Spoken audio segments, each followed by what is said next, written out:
Greetings. Once again, we are here to continue with our topic, the presentation skills. On the previous video, we looked at we started our video and we looked at this topic, how to developing and improving your presentation skills.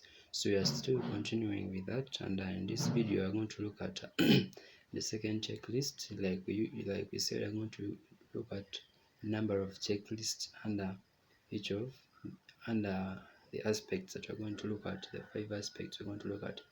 And now in this video we're going to look at the second checklist, which is using visual aids, handouts and notes. So we're going to look at how effectively can you use these instruments to come up with a good presentation or to make a good presentation. So let's get started with visual aids. So if at all you're planning to use an overhead projector, if you're using an overhead projector, you need to be keen of the following. One, before your presentation, you need to check that the equipment works. Like we said, you can go before your presentation time to that place where you are going to have the presentation from, and then you check the equipment to see if they actually work and how you can operate them. Then you need to decide the best place to stand so that you do not obscure the view of the audience. You plan your standing position. Then you also need to decide where to put your transparencies before and after use, and decide whether you will point at the transparency or at the screen or not at all. Second thing is that if you point at the transparency, if you decide that you point at the transparency, then you will need to use a pen or a pointer. Thirdly, you need to detach the transparencies from their backing paper to make things easier during your presentation. And you need to interleave them with plain paper.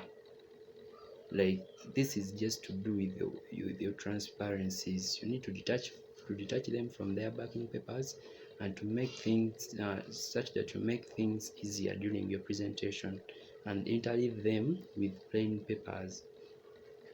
And then fourth, you need to number your transparencies in case you drop them. So you need to number them in order and then in the order that they will follow during your presentation. And so that is if you to use an overhead projector. Those are the things you need to be keen with or about. So then if you if you are using PowerPoint data projection, PowerPoint data projection, then you need to be keen of the following. One, you bring your presentation in on a memory stick or CD or DVD. So you don't bring it on laptop. It is better you bring it on a memory stick. Yes, you can carry your laptop with you, but you also carry an external storage device where your presentation is as well. And secondly, if possible, you need to set up your presentation before your talk. Like you set up everything before your talk. So this can take several minutes, even if all goes well. It can take some minutes for you to set up. So that's why it needs to come early, get in the presentation room and set up your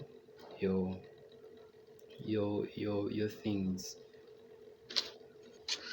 Then third, you need to have a blank slide at the start and end of your presentation. Like you start with like when you're arranging your slides, before the introduction slide, have a blank slide, and after the conclusion, have a blank slide. So that gives you time to talk to your audience, or like when they have not yet seen what you it gives you it it makes your start and finish smooth. You get something like that. Then fourth, you need like your PowerPoint has an excellent online tutorial and help system, so you may use this when you are preparing your presentation, so that you make full use of its facilities, such as time monitoring, handouts, and notes. So that is just to know how you work out with your PowerPoint by making use of the online tutorial and help system. Then fifth, you don't be tempted because of the PowerPoint capabilities to make your slides too busy. It is not good to make your slides too busy or to make them packed with content. It is not good. It will distract your audience's attention, because they will have to take time to look and read everything that is on the slide, which will not be good at all. And then sixth, you need to know that even if you are giving a presentation, even if you are giving your presentation in a well-equipped room, technology can go wrong. So you will need to print out your presentation or your PowerPoint slides onto transparencies, so that you have an alternative in case of any technological problems, something like that. You need to be prepared. And then so that is if you're using PowerPoint data projection. And let's go to using handouts. So handouts are useful in three ways. One, they help to show data that are too detailed for a visual aid, such as transcript data from interviews or mathematical calculations. And if there is a lot of detail, the points you want to refer to in your presentation should be clearly highlighted in the handouts. Like in the handout, like if the handout is detailed, so you have to highlight those points that you'll be referring to during your presentation for easy spotting by your eyes. And then the other thing is the handout is given immediately before the presentation, and then referred to. Anyway, it depends what you aim to use with your handout, because sometimes the handouts are given before and sometimes are given after the presentation. So it depends. If at all your intention is to have your audience refer to the handout during the presentation, then you can give it out before the presentation. But if your aim is just to give them takeaway notes, like you're just giving them notes to go with, such that they don't need to be noting down during the presentation. So as a way of making sure that your audience is attentive to, without worrying about noting down, then you can make for them a handout that is that they will go away with for notes purposes of notes. And if it is what you intend, then you have to tell them before the presentation starts, such that you have all their attention on you. So that is how you can go about using the handout. And then the other thing is that handouts provide a signposting framework to guide the audience through your talk. So in this case, the handout will be a note frame which is given out before the presentation. Like I've been saying, if you intend to use it as a signposting framework or something to be referred to during the presentation, then you give it out before the presentation. And you don't need to put too much into it, or the audience will read the handout instead of listening to you. If you're using it for reference purposes by your audience, then don't put too much, because the audience will take most of their time going through the handout. And then thirdly, handouts act as a record of your presentation, which the audience can take away. So this could be either a note frame or a fuller text. So for this record type of handout, it is a common practice to add your address and email address, so that people working in the same field can contact you after or later. So some presenters like to give out this type of handouts at the end of their talk, so that the audience listens with full attention. Otherwise, giving it out at the start as a support to listening may be disrupting. So what you need to know still about handouts is that you need to keep your handout short. It should be as short as possible. Then we go to notes. How can we use notes effectively? So visual aids often provide sufficient support for your presentation. But if you feel you need notes as well, remember that there will be more to cope with during the presentation, because you have to deal with the visual aids, the notes, and the audience. So meaning, if notes are not really necessary, then don't use them, because it may sometimes uh, uh, be hard to cope up with. Imagine you have to handle three things at a go: the visual aids, the notes, and then the audience. So it is better, if it's not really necessary, you don't make use of them. But if you do, then it is better use cards or A5 paper. Those are the ones that are recommended, because they are neater in the hand than big pages, and make sure you number them clearly. Then secondly, a good alternative is to use photocopies of your visual aids with notes written on them. Sometimes you may, to avoid having the three, you may decide to use, to get the notes written on your visual aids. So in that way, you're having the visual aids and the notes combined on one medium. If it is a card, a paper, they're on the same page, they're on the same paper. So you're not like in this case, you will not be working with three. So it is in this way, it is easier to coordinate your progress through notes and visual aids. Then thirdly, you need to write very large and clear letters with plenty space. And then fourth, use colors so that you can quickly locate key points or words. So you can highlight with colors for quick location of points. Then the third checklist, we're going to look at under all these things are under preparation. They are under the preparation stage, like as you're planning and preparing your presentation.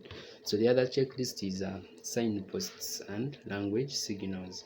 So signposts and language signals, just like you hear language signals, they are just words that you use during your presentation to signal your audience what you're going to next.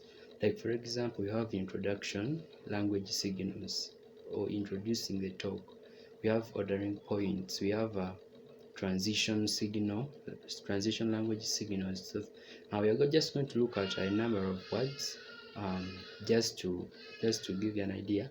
But they are normally the words we use in life. Like as you're moving from one point to another, you need to make use of them to such that to make sure that your audience follows you, like they are not confused, they are clearly following.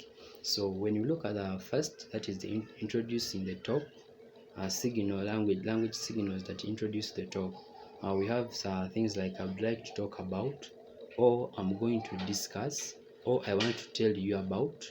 So things like that. Or what I would like to do is to explain to you. So you're introducing to them what you're going to do next. Like you're trying to make them be on the same page with you. Then second is ordering points, like ordering points or time order, like the arrangement of your points. Like you're showing them words like to begin with, secondly, finally, or at the beginning, and then next. So words that signify that you're moving from one point to another, things like that. Just like I do when I'm giving listed points. Anyway, that was a joke. um, we've looked at ordering points. Then there is ordering points, that is in terms of listing and adding. Why use firstly, thirdly, secondly, or a second reason, a third aspect, things like that. And then fourth is starting a new section, like language signals you can use when you're starting a new section. You can say now, or moving on to, or turning to, or if we move on to. So things like that, like when it comes to what, you may be like what, then moving on to when it depends, like if you're under the what aspect, you can say moving on to, turning to. And if you're looking at the y aspect, then you can say if we move to, or if we turn to. Like you may be explaining and then you're like, if we turn to this page, you see that there is this figure, so you're there, you are in the y aspect, like something like that. And then when it comes to how, then you can say I would like to move on to, or I would like to turn to. So things like that. Just play around with those things, with those words according to your grammar. Then we have transition language signals, which include having considered X, let us now move on to Y. Or you can say, so these were our methods, what about our results? So things like that, signals that inform your audience that you're actually moving on to, you are transiting from one thing to another. Then there are contrasting language signals. So you can say such as but, however, nevertheless, or on the other hand, or by contrast. So such terms, when used them, your audience knows that you're actually comparing or you are contrasting. So you need to be keen to use such signals because they help your audience to follow through smoothly. And then they are referencing, referring to visual aids, language signals that signify you're referring to visual aids. This include this slide, graph, or chart shows, or here you can see, or here are, or this is. So this is a chart, this is a graph, things like that. And then they are defining language signals, which include by X we mean Y, or we call X Y, you're trying to define. Then rephrasing language signals, when you're rephrasing something, you can say that is, or in other words, or to put another way, or to put it in another way, like when you're rephrasing something. And then language signals to use when you're giving an example. You have, for example, for instance, such as, say, or like, or including, things like that. Then we have emphasizing language signals. So these include actually, or in fact, indeed, importantly, surprisingly, interestingly, it is clear that, or clearly, obviously, I would like to underline, highlight, emphasize, stress. All of those are language signals that can signify you're trying to emphasize a point. And then concluding a section, language signals that signify you're concluding a section. These include so, also like having said something, then you can say so, that's all.